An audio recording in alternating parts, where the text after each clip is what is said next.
Apa kabarnya Bapak Ibu? Alhamdulillah, luar biasa. Allahu Akbar. Semangat sekali ya. Karena hari ini hari Senin, dulu semangat. Ya. Bapak Ibu, pada pagi hari ini saya mau menampilkan mengenai budaya positif di dalam tugas saya sebagai calon guru penggerak. Nanti ada teman-teman yang menyusul juga. Kita doakan dulu semua ya. Amin. Ya, baiklah. Di sini budaya positif yaitu menerapkan pemahaman pengalaman budaya positif sesuai dengan PPT-nya. Apa sih budaya positif itu? Mungkin ada dari kita yang belum tahu ya. Kalau budaya sudah tahu, positif sudah tahu pasti ya, terutama ibu-ibu. Baik, positif. Konsep inti dari budaya positif yaitu yang pertama perubahan paradigma belajar, disiplin belajar, nilai-nilai kebajikan, kebutuhan dasar manusia, motivasi perilaku manusia, posisi kontrol, keyakinan kelas, dan segitiga restitusi. Mungkin dari pembelajaran kita selama ini kita sudah menerapkan, tapi kita tidak tahu yang mana posisi kontrol kita sebagai guru, mana kita sudah melaksanakan keyakinan kelas, ada juga beberapa bapak ibu guru kita. Lanjut. Yang dimaksud dengan pembelajaran dengan paradigma baru yaitu pembelajaran yang dirancang berdasarkan prinsip pembelajaran berdiferensiasi sehingga para peserta didik belajar sesuai kebutuhannya berdasarkan taraf perkembangan sesuai teori psikologi modern untuk mewujudkan profil pelajar Pancasila.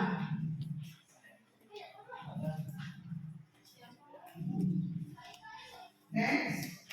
Diskonsepsi mengenai teori kontrol, yaitu yang pertama ilustrasi guru mengontrol murid, ilustrasi bahwa semua penguatan positif efektif dan manfaat, ilustrasi bahwa kritik dan membuat rasa bersalah mampu menenangkan karakter, ilustrasi bahwa orang dewasa berhak memaksa. Itu diskonsepsi mengenai teori kontrol Bapak Ibu.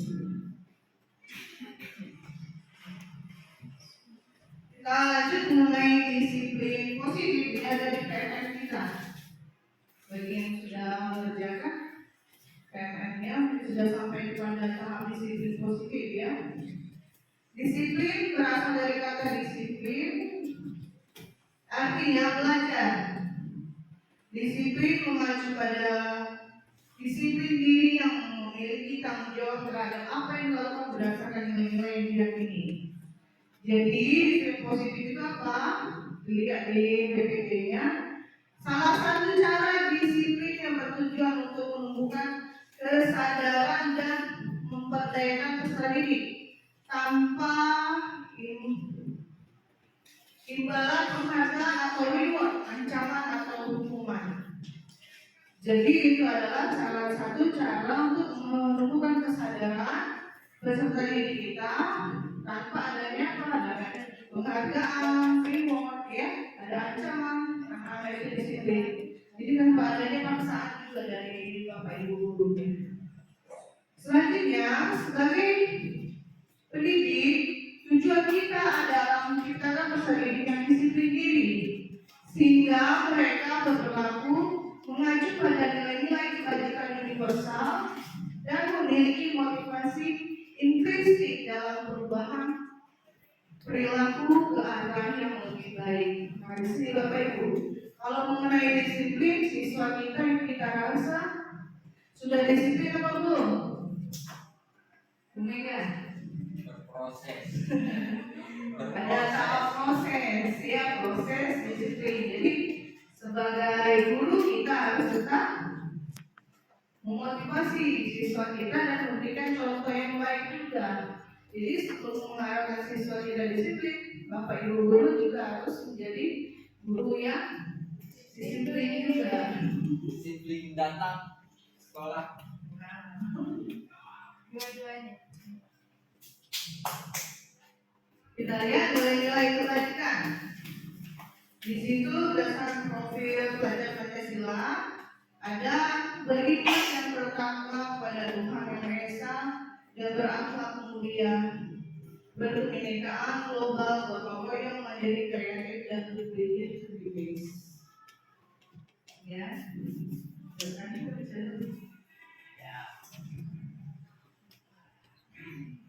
Selanjutnya kita pahami tentang kebutuhan dasar manusia. Kita merupakan manusia yang mempunyai kebutuhan sebagai individu, ya, sebagai seorang guru. Jadi apa sih itu kebutuhan dasar manusia? Semua yang kita lakukan untuk mendapatkan apa yang kita lakukan memiliki tujuan tertentu, dan semua usaha terbaik yang kita lakukan dalam rangka kebutuhan dasar kita terpenuhi dengan baik. Ya, Bapak Ibu, kita lanjut. Nah, ini lihat 5 kebutuhan dasar manusia. Yang pertama yaitu apa? Bertahan hidup. Apa saja membuat kita bertahan hidup? Yang pertama apa? Makanan, pakaian, tempat tinggal, keamanan dan kesehatan. Ya, iya. Dari kata Pak Pami itu. Ya, duit untuk bertahan hidup, untuk membeli apa? Beli makanan, beli pakaian, terus tempat tinggal, beli susu, bisa. Keamanan dan juga untuk supaya kita hidupnya sehat, ya Bapak Ibu ya. Nah, jadi untuk kita bertahan hidup itu duit juga. Duit itu yang untuk tadi memenuhi kebutuhan dasar manusia itu yang bertahan hidup. Yang kedua, 5 kebutuhan dasar manusia apa? Kasih sayang dan rasa terima kasih. Nah, kita semua mempunyai kasih sayang, rasa cinta. Iya. Kalau iya, rasa kasih sayang. Kalau sudah beristri, bapaknya sayangnya banyak nggak? Bapak nih banyak. Nggak hanya ke satu istri saja, tapi juga ke anak-anaknya ya Pak ya. Nah dari situ rasa terima, dipedulikan, berbagi kerjasama menjadi bagian dari kelompok. Ya, jadi kita itu berjalan kasih sayang dan rasa diterima dimanapun kita berada. Selanjutnya penguasaan. Penguasaan itu termasuk di situ apa? Harga diri, keinginan untuk dianggap memimpin, berprestasi, diakui dan didengar. Nah, jadi Bapak Ibu yang sudah punya prestasi itu pengennya diakui, ya kan? Ya, dalam bidang apapun, di bidang sekolah ini juga. Selanjutnya 5 kebutuhan dasar manusia itu kebebasan, mandiri, memiliki pilihan, mencoba hal baru, mampu mengendalikan arah dirinya. Dan yang terakhir yaitu kebutuhan dasar kita itu kesenangan, bermain, humor, antusiasme, tertawa. Jadi kita itu gak hanya memikirkan kerjaan terus Bapak Ibu, benar gak? Ya, kita sebagai manusia, bukan dasar kita itu senang juga. Ada waktunya kita kerja, ada waktunya kita bersenang-senang, tertawa, ya Pak ya. Jangan merenung terus, ya. Ya, tentang ini sudah tanggal tua, pegang terus. Nanti saya juga. Nah, jadi itu 5 kebutuhan dasar manusia pada umumnya.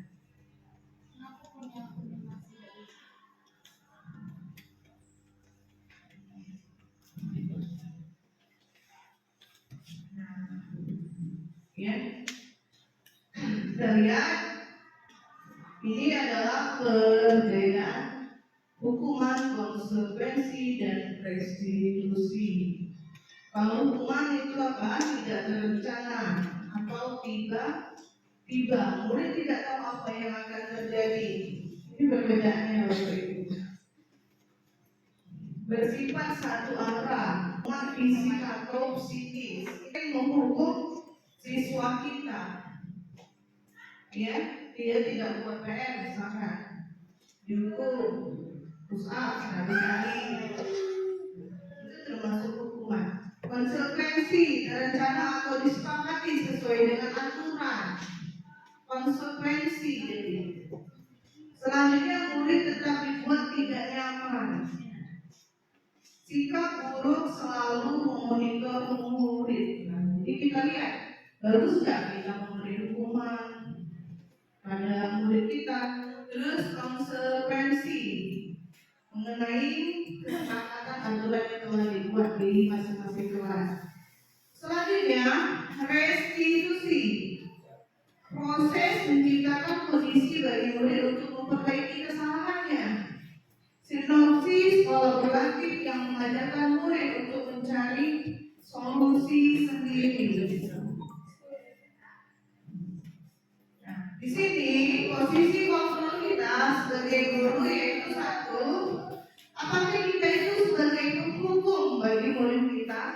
Yang kedua, membuat rasa bersalah. Yang ketiga, kita sebagai teman gurunya. Gurunya sebagai teman dari murid. Keempat, yaitu sebagai pemantau. 5, guru sebagai manajer. Ini posisi kontrol guru.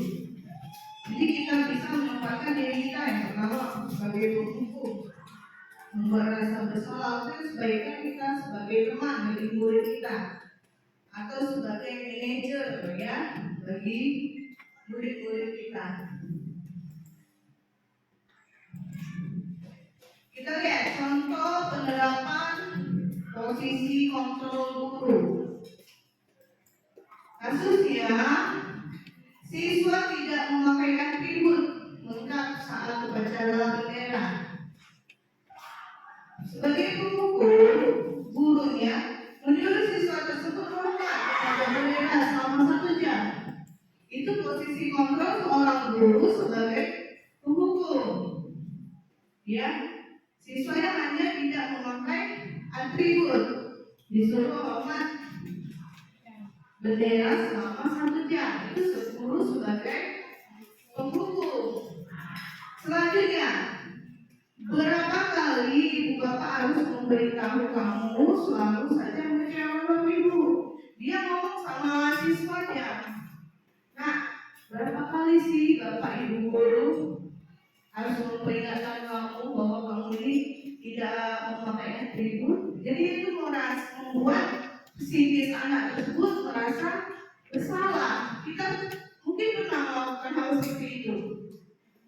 Ya kan, kita sebagai guru ini tanpa disadari pasti pernah ngomong seperti itu. Dan saya rasa penghukum dan pemberi rasa bersalah ini semua guru hampir pernah melakukannya.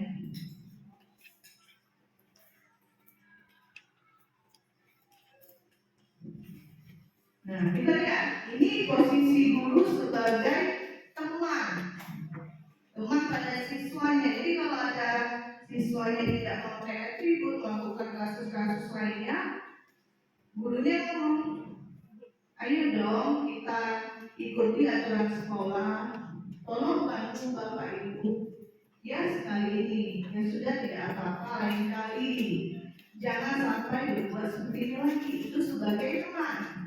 Jadi kita ngomong baik-baik sama siswanya. Ada mungkin kita sudah melakukan hal tersebut. Kalau kita lagi emosi, kita sebagai penghukum biasanya atau pembuat rasa bersalah. Nah, ini sebagai teman, bagus gak Bapak Ibu? Bagus ya. Jadi posisi kontrol guru sebagai teman ini sangat bagus sekali. Selanjutnya sebagai pemantau, seperti ya. Suaranya benar, suara mic-nya. Sudah ya.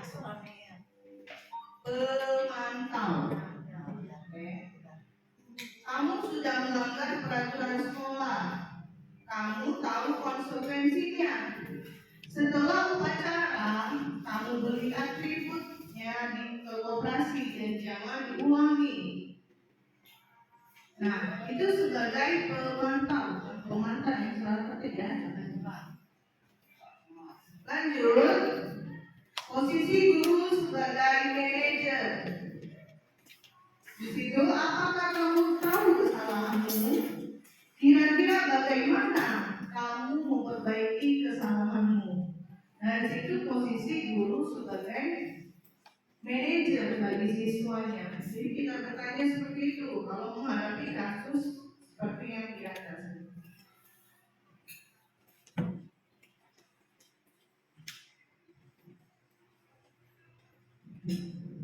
Posisi kontrol apakah aku? Saya kecewa sekali dengan kamu, kata gurunya. Jawabannya membuat rasa bersalah. Kita langsung ngecek anak tersebut.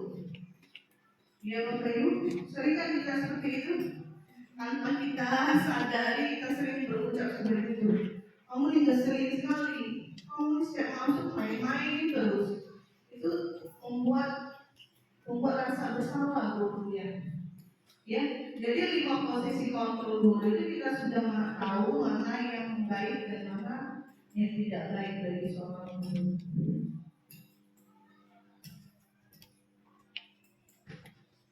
Nah, coba ini Bapak Ibu, kamu tidak pernah benar melakukannya.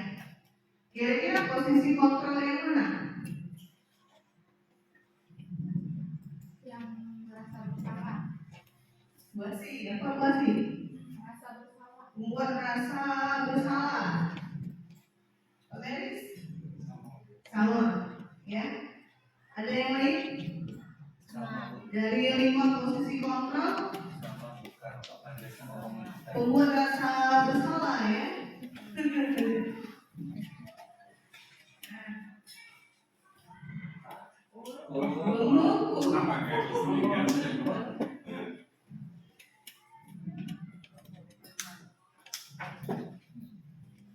Nah, kita lihat satu ini.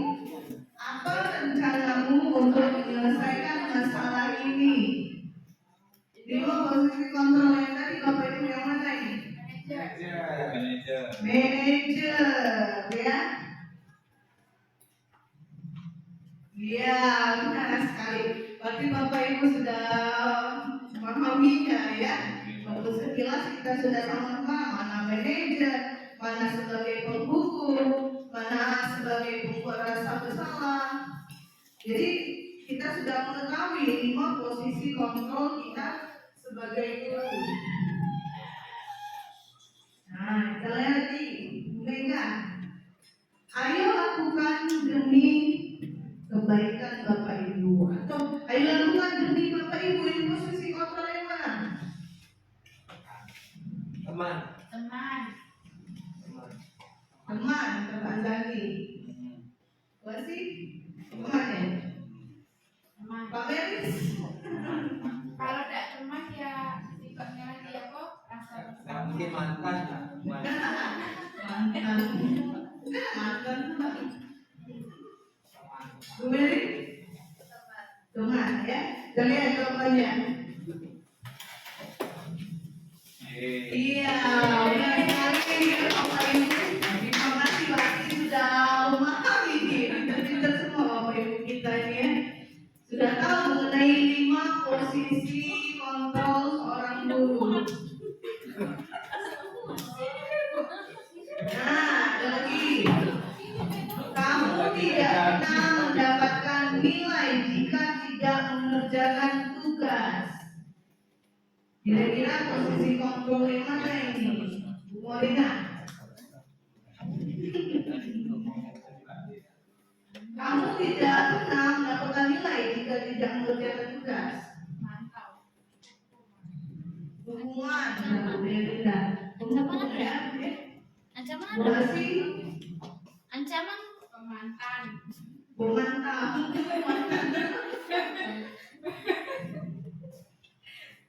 Pak, ini.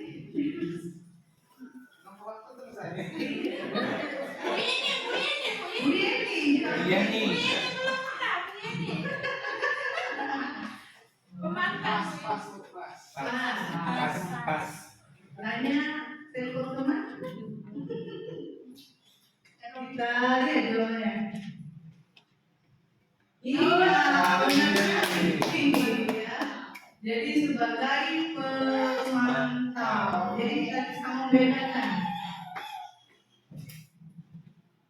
Nah, Bapak Ibu, di dalam PMM kita ada juga mengenai keyakinan kelas. Ya, nanti bisa dibuat di kelasnya, nanti Bu Mega juga begitu ya. Buat keyakinan kelas kan, katanya mau masuk PMM. Mengapa keyakinan kelas?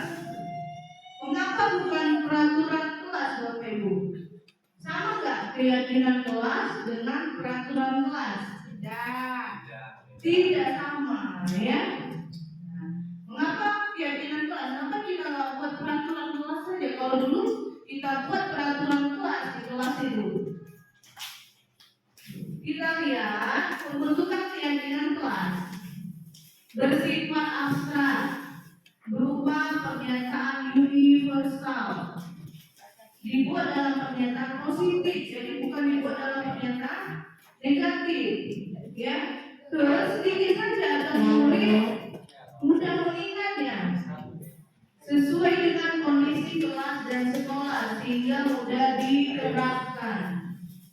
Setelah dia dilibatkan saat membuat keyakinan kelas, semua warga kelas atau di sekolah. Jadi kita buat keyakinan kelas itu semua peserta didik kita.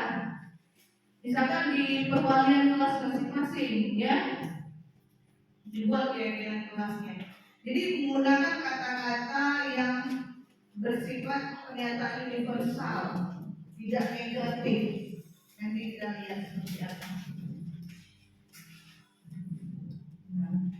Kalau tadi sudah keyakinan kelas, Bapak Ibu, ini segitiga restitusi yang sebelumnya sudah saya kemarin ya dengan pembimbingan. Suatu proses dialog yang dialami oleh guru agar dapat menghasilkan murid yang mandiri dan bertanggung jawab. Ini tahapan segitiga restitusi, Bapak Ibu. Yang pertama itu apa?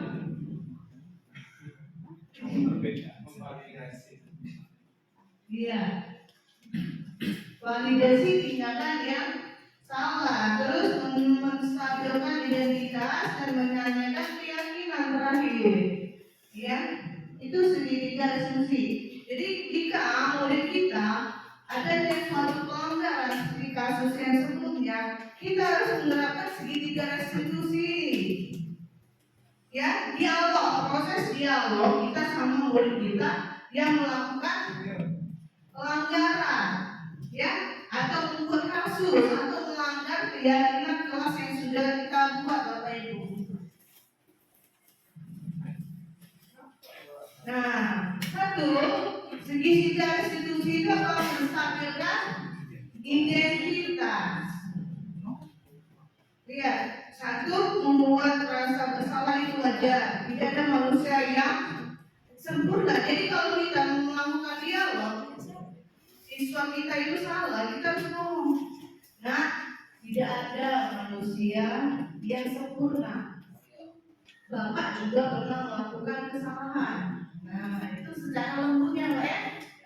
Tapi guru itu harus menstabilkan identitas dulu. Jadi meyakinkan anak tersebut bahwa anak tersebut tidak sepenuhnya bersalah, maksudnya. Segitiga restitusi. Lihat, Bapak Ibu tidak mau mencari siapa yang salah. Enak kan kalau kita ngomong sama siswa kita seperti itu? Tidak, mau tidak pernah masuk.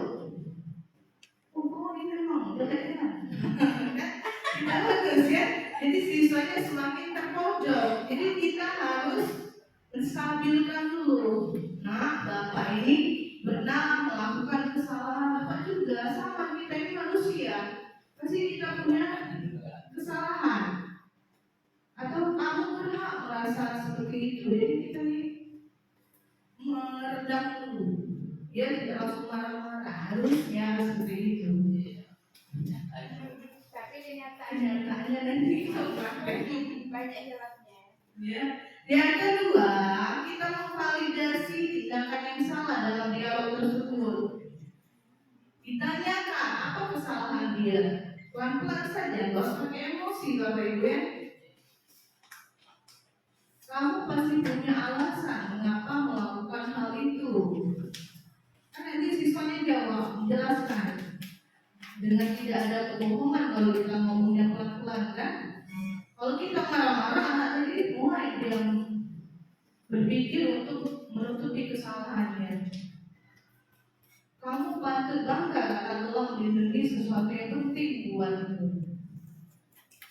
Padahal kamu bisa melakukan yang lebih buruk dari itu. Jadi enak Bapak Ibu. Itu kita memvalidasi tindakan anak tersebut yang salah. Selanjutnya kita menanyakan keyakinan. Mulai kita tanya, kamu ini apa sih keyakinan kelas kita? Nilai-nilai apa yang sudah kita kesepakati bersama? Jadi dia sadar, oh saya ini sudah melanggar keyakinan kelas yang sudah dibuat kemarin. Ya, jadi kita kalau berdialog dengan anak yang mempunyai rasa salah atau melakukan suatu pelanggaran itu dengan adanya segitiga restitusi tadi.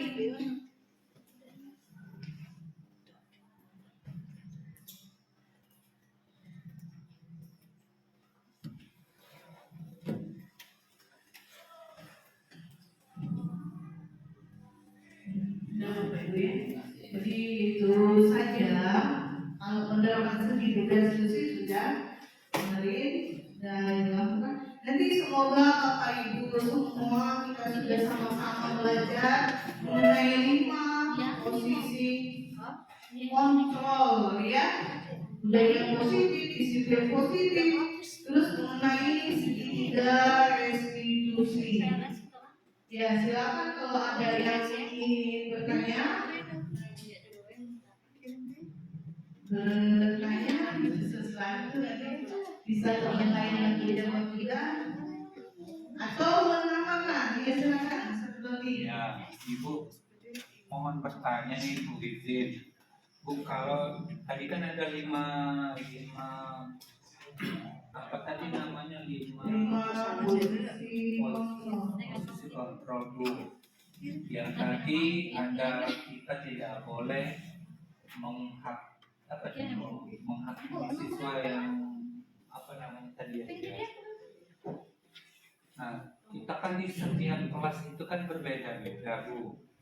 Misalkan saya di kelas di akuntansi, mungkin kita bisa menerapkan tidak menghakimi siswa. Apabila pada saat kita pindah kelas itu di TBSM misalkan, itu terkadang di TBSM kita itu lepas kontrol Bu.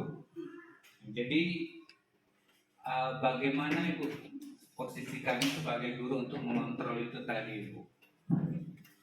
menghadapi kelas yang berbeda. Ya, menghadapi kelas yang berbeda. Menghadapi kelas yang berbeda kita kembali lagi kita harus menjadi guru yang penuh kesabaran. Nampaknya ujian itu ya bagi hidup kita. Ya nanti kalau siswanya ini kita anggap saja kalau di antara 5 posisi dia mana yang paling lebih enak Pak?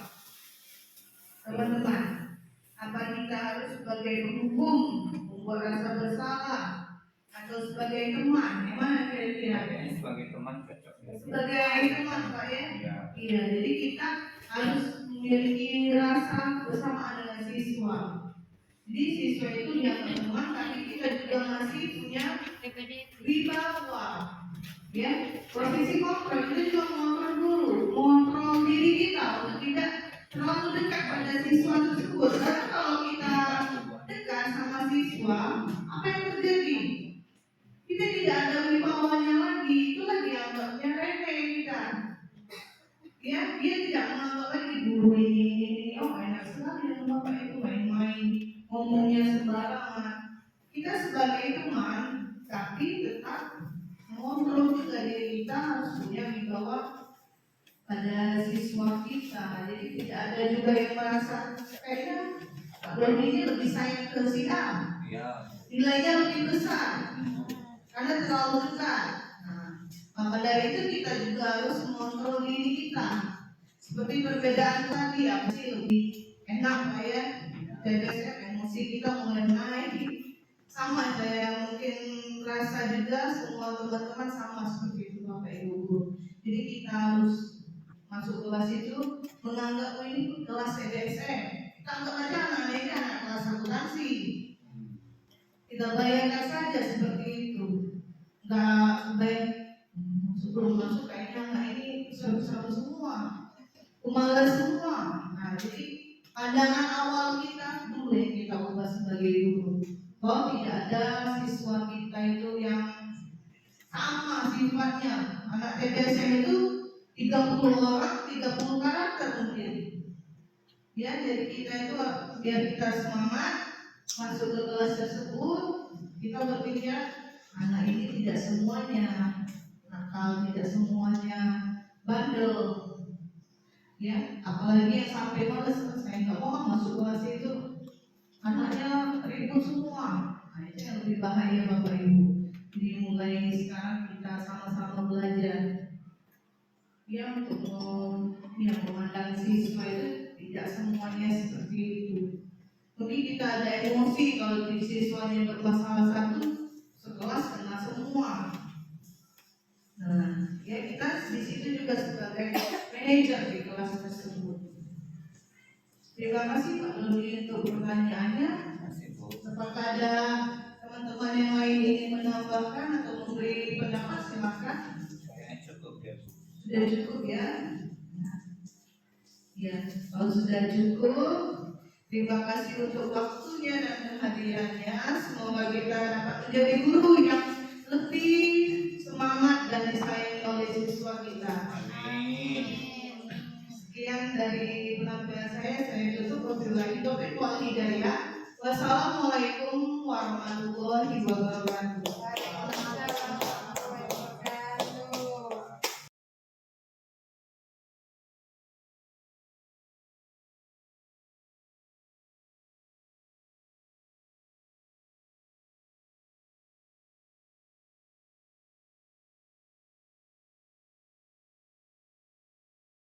Assalamualaikum warahmatullahi wabarakatuh.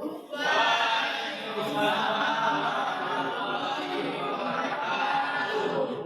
kabar anak-anak hari ini? Senang sekali hari ini kita bisa ketemu lagi ya. Hari ini Ibu akan mengajak kalian untuk bersama-sama kita membuat keyakinan kelas kita. Ya, 12 TKJ 1. Ada yang pernah dengar mengenai keyakinan kelas? Belum pernah. Selama ini belum pernah kita ya. Nah, jadi Ibu jelaskan dulu keyakinan kelas itu sama kayak peraturan kelas. Pernah ada yang kita dengar adanya peraturan di sekolah selama ini? Misalkan contoh, tidak boleh memakai perhiasan, ya. Baju harus lagi. Tidak boleh merokok. Tidak boleh merokok di lingkungan sekolah. Itu adalah peraturan sekolah. Nah, di kelas kita juga punya peraturan yang dinamakan keyakinan kelas. Kita akan buat bersama-sama, tapi tidak dengan kalimat yang seperti tadi. Kita sama-sama membuat dalam bentuk kalimat positif. Tadi tidak boleh merokok. Kalimat positifnya apa? Hilangkan kata tidaknya. Nggak boleh gunakan. Dilarang masih juga kalimat kata negatif ya. Jadi apa? Rokok membunuhmu. Nah, merokok membunuhmu. Ya, katanya bijak sekali, universal. Jadi seperti itu bisa ya. Tidak boleh mencontek, itu negatif. Ya, kita buat keyakinan kelas untuk sama-sama kita sepakati mulai hari ini. Kita sama-sama sepakat. Kenapa kita harus buat keyakinan kelas? Supaya kita yakin. Jadi kamu sudah buat sendiri, kamu tidak akan melanggarnya. Kata si Haji, merokok membunuhmu. Bagus ya. Bukan yang dilarang merokok, tidak boleh merokok, itu negatif. Kita harus gunakan kata-kata positif yang universal. Bisa ya? Bisa. Nah, ini nanti Ibu bagikan kertas satu-satu. Silakan diisi. Ya, peraturan apa ini kamu buat di kelas ini apa? Saling menghormati ya. Peraturan kelas ini bukan hanya untuk kalian, tapi juga untuk semua anggota yang akan masuk ke kelas ini, baik guru, siswa, kepala sekolah, bisa wali kelas, semuanya menyangkut. Nanti bapak ibu gurunya baca di sini. Ini kan baru nanti ya. Tiap guru masuk nanti baca. Berarti bukan hanya berkaitan dengan siswa. Ya, bisa ya. Ibu bagikan.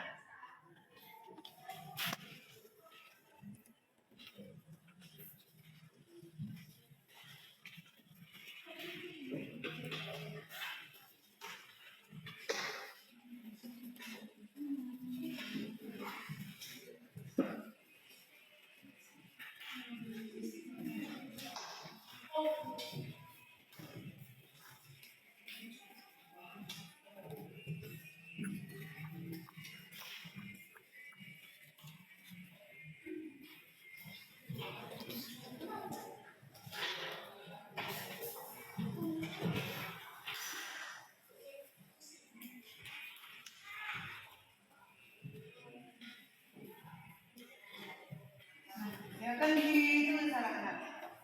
Apa saja keyakinan kelas yang mau dibuat, biar kita nanti sepakati bersama. Boleh mengenai kedisiplinan, kebersihan kelas, ya, tata krama, sopan santun, kayak gitu bagus itu.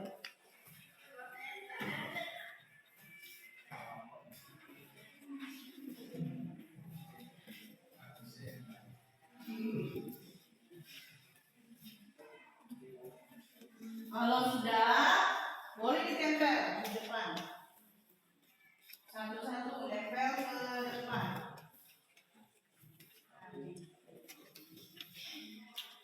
Silakan, kalau sudah ditulis, tempel ke depan. Nanti kita lihat mana yang sama, kita pulang ya. Sudah. Boleh ditempel.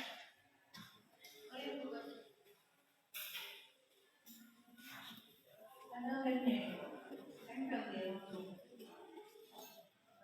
Ya, cepat, yang lain.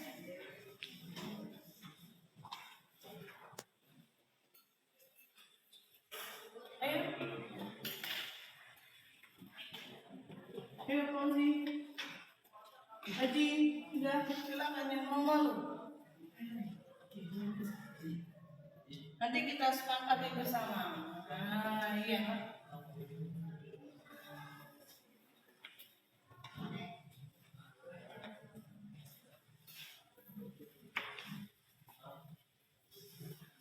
Yuk, tempel.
Menyontek tidak membuatmu pintar.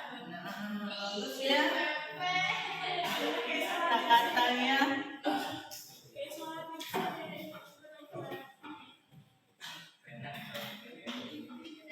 saling menghormati satu sama lain serta disiplin terhadap waktu. Nah, bagus ya. Ternyata kamu memendam selama ini ya. Adanya keyakinan kelas yang kita sepakati. Jadi hari ini lihat Arya tidak mencela dengan nama orang tua. Oh, berarti Arya ini korban ya, korban Arya.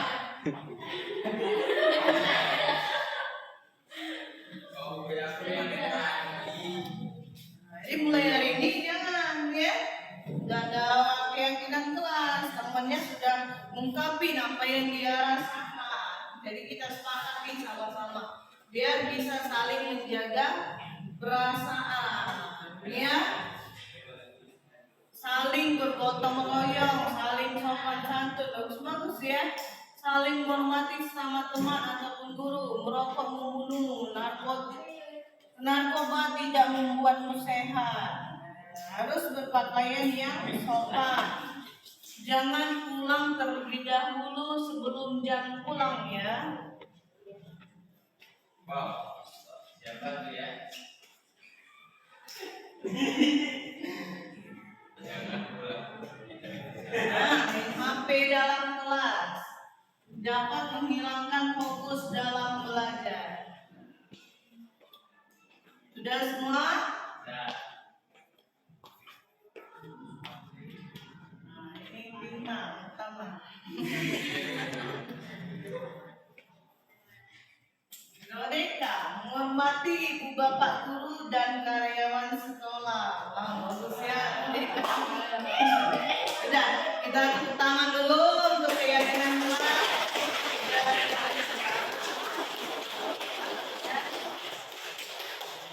Nanti kita seleksi mana yang sama kita buang. Ya. Nih coba lihat, Arya tidak mencela dengan nama orang tua. Harus dibuat kata apa seharusnya? Kalimat positifnya.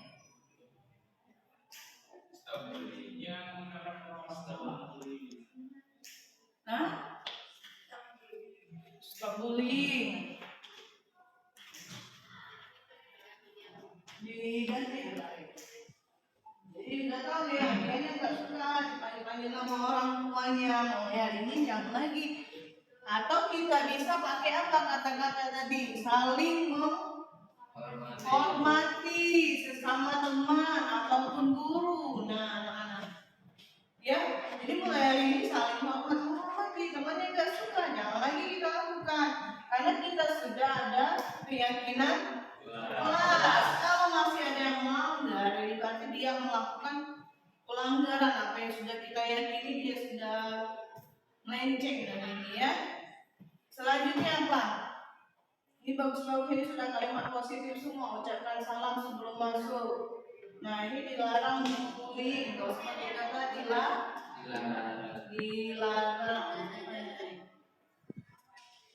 Kamu ya? Siapa? Dilarang membuli berita. Nah, ganti coba kalimatnya. Kalimat positif apa coba? Stop bullying. Berhenti. Banyak itu pasti sering mengejek ya di kelas ini. Jaga kebersihan. Kalau kelas bersih, kelas kita pasti nyaman. Nah, ini bagus. Sudah dapat kebersihan, sudah dapat nggak mau temannya dibully, artinya saling menghormati. Apalagi mengucapkan salam masuk ke kelas. Banyak mungkin ya. Nah, mulai hari ini biasakan ucapkan salam masuk kelas. Apalagi beda-beda semua. Udah ikut semua tadi ya. Nah, saling gotong royong, bergotong royong. Dalam apa? Tugas di tadi ada yang menyontek tidak membuatmu pintar. Berarti dia tuh isi ya temannya yang suka nyontek ya.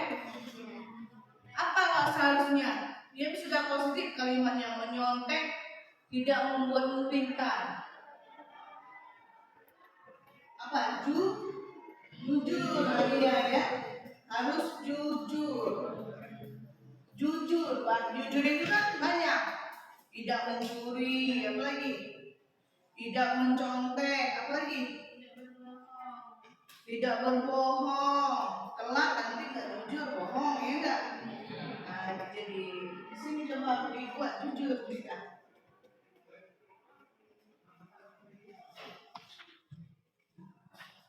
Jujur. Nah, tempel di sini lagi. Ada yang mau ditambahkan lagi? Selain apa yang sudah ditulis oleh teman-temannya? Ada yang mau nambah? Ditambahkan? Tidak ada, sudah mencakup semua ya. Kita sopan santun, kebersihan, kejujuran, ya. Nah, jadi mulai hari ini jangan dilepaskan, nanti biar bisa sama-sama saling baca, gurunya juga baca ini, karena tidak hanya mengikat semua siswa, tapi juga melainkan guru yang mengajar di kelas ini. Ya, itu saja. Terima kasih untuk waktunya. Kita sama-sama sepakati keyakinan kelas yang sudah kita buat. Sekian dari Ibu. Wabillahi taufiq wal hidayah. Wassalamualaikum warahmatullahi wabarakatuh. Waalaikumsalam.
Assalamualaikum.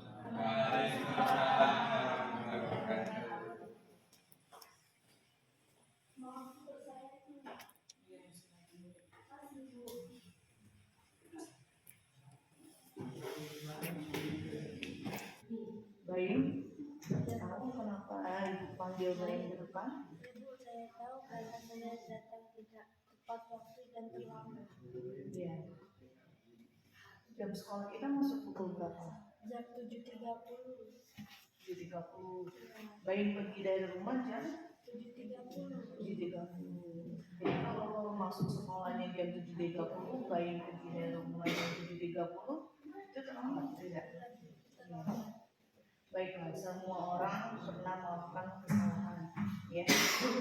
Semua orang pasti pernah terlambat datang ke sekolah, termasuk ibu juga pernah datang terlambat ke sekolah. Hal ini ibu tidak mencari siapa yang salah dan siapa yang benar. Datang terlambat ke sekolah itu merupakan keyakinan kelas kita, bukan? Iya, Bu. Coba sekarang Bayi sebutkan apa saja keyakinan kelas kita. Tidak boleh datang terlambat, harus tepat waktu, harus bersih di kelas, tidak boleh makan saat jam belajar. Sudah datang terlambat ya, tadi Bayi sudah datang terlambat. Kira-kira langkah-langkah apa saja yang Bayi lakukan untuk kedepannya supaya Bayi tidak datang terlambat lagi ke sekolah? Harus tidur tidak terlalu malam lagi, Bu. Iya, harus dilaksanakan. Iya, Bu. Ya, baiklah. Ibu doakan supaya kedepannya Bayi menjadi siswa yang baik, tidak datang terlambat lagi ke sekolah, menaati semua aturan sekolah. Ya, silakan duduk kembali. Kasih, Bu.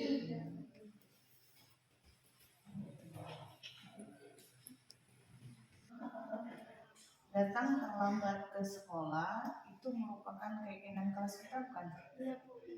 Coba sekarang Bayi sebutkan apa saja keyakinan kelas kita. Tidak boleh datang terlambat, harus tepat waktu, harus bersih di kelas, tidak boleh makan saat jam belajar. Sudah datang terlambat ya, tadi Bayi sudah datang terlambat. Kira-kira langkah-langkah apa saja yang Bayi lakukan untuk kedepannya supaya Bayi tidak datang terlambat lagi ke sekolah? Harus tidur tidak terlalu malam lagi, Bu. Iya, harus dilaksanakan. Iya, Bu. Ya, baiklah. Ibu doakan supaya kedepannya Bayi menjadi siswa yang baik, tidak datang terlambat lagi ke sekolah, menaati semua aturan sekolah. Ya, silakan duduk kembali. Kasih, Bu.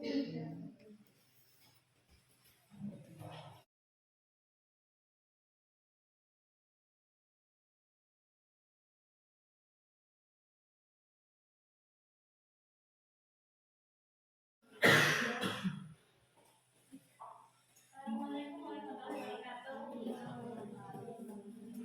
Perkenalkan, nama saya Ana Susanna dari kelompok 4 yang bertanya. Kamu lagi makan? Pelajaran. Ya, silakan habiskan. Sudah? Lanjut kita perhatikan temannya diskusi ya. Gugatan cerai seorang istri jika berbuat sakit. Udah, Bu. Sukarti, tahu ibu panggil ke sini? Ya. Tadi di kelas ibu lihat Sukarti makan ya pada saat jam pelajaran ibu dan teman-teman lagi berdiskusi. Mengapa Sukarti makan? Karena siangan bangunnya, Bu. Jadi nggak sempat makan di rumah. Ya, Bu. Mengapa tidak makan di ketika jam pelajaran ibu sudah selesai? Ini sudah terlalu lapar, Bu. Jadi terlalu lapar ya. Manusia pasti lapar ya. Semua manusia butuh makan ya.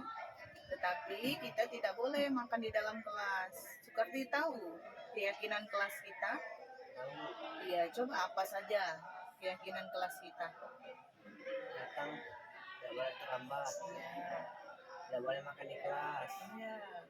Lagi harus disiplin, Bu. disiplin ya. Jadi tidak boleh makan di kelas itu sudah melanggar keyakinan Ada keyakinan kelas. kelas kita ya. Jadi langkah apa saja supaya Sukarti tidak makan lagi di dalam kelas? harus makan di rumah, Bu. Bangunnya nggak boleh kesiangan. Iya, jadi harus bangunnya tepat waktu ya, kesiangan. Jadi sempat bisa makan di rumah dulu, tidak makan di dalam Kelas. kelas. Nah, jadi harus dilakukan itu ya. Ya, Bu. Besok-besok jangan lagi seperti itu ya. Tidak apa-apa, sekali ini Ibu maafkan kesalahannya. Nanti besok Sukarti harus makan sarapan di rumah dulu ya. Jadi jangan bangun lagi kesiangan. Ya udah, terima kasih ya. Assalamualaikum warahmatullahi wabarakatuh.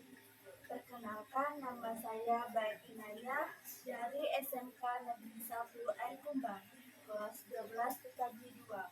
Perasaan saya telah melakukan tes terusi bersama Ibu Anja adalah sangat senang karena saya mendapatkan solusi dari permasalahan saya. Jika saya terlambat datang ke sekolah, terima kasih Bu Anja telah memberikan solusi. Jadi saya berjanji tidak akan terlambat lagi ke sekolah. Assalamualaikum warahmatullahi wabarakatuh. Perkenalkan, nama saya Ahmad Surkanti. Saya dari SMK N1 R Kumbang kelas 12 TKJ 2. Tadi saya dipanggil oleh Bu Anja karena saya memang salah makan di kelas, tapi Bu Anja tidak memarahi saya. Kami mencari solusi atas kesalahan saya. Terima kasih Bu Anja, saya tidak akan mengulanginya lagi. Wassalamualaikum warahmatullahi wabarakatuh.